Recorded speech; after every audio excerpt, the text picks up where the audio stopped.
2025 was one of the harshest years in Gaza. Israeli killings and extermination intensified, access to food aid declined, and hunger crisis and malnutrition worsened. In January, temporary truce between Israel and Hamas begins. About 608 trucks allowed daily, but Israel may not meet full needs. Palestinians seen fighting for relief due to severe hunger. Severe UN warnings issued about collapse of food security. Food prices rose and supplies declined, leaving many families on the brink of starvation. Gaza Humanitarian Foundation was registered as an organization intending to distribute aid in Gaza. March 18th, Israel resumed bombardment and the truce collapsed again. 400 killed in a single day, including 263 children and women.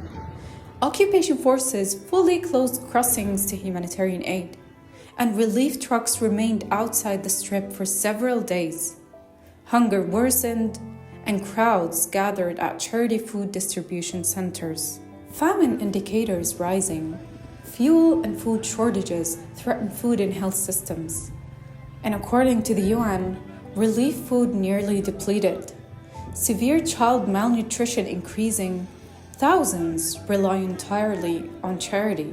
Gazans flocked to death traps run by GHF. Dozens of victims killed in front of the food centers by Israeli fire. Children's victims of famine. Gazan al-Kafarna, 10 years. Faiz Ataya, 6 months. Ahmed Abu Rida, 9 years. Abdulqadir al-Sarhi, 13 years. Hunger deaths rising among children and adults. Malnutrition spreading. UN appeals to lift blockade and open crossings. And reports indicate malnutrition deaths increasing, including children, victims falling outside the GHF. On August 9, citizens killed while attempting to reach airdropped aid. Ground aid remains cut off. International efforts fail to bring any change.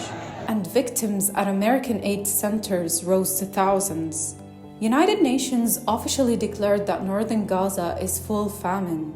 Population faced total collapse. More than 450 people died from famine, and more than 2,400 people killed in front of the American aid centers, aka GHF. Limited aid trucks entered via Karmuk Salim crossing under a new truce. Quantities were insufficient to meet basic needs.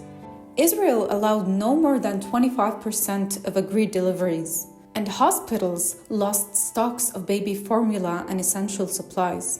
International organizations confirmed hunger continued to spread.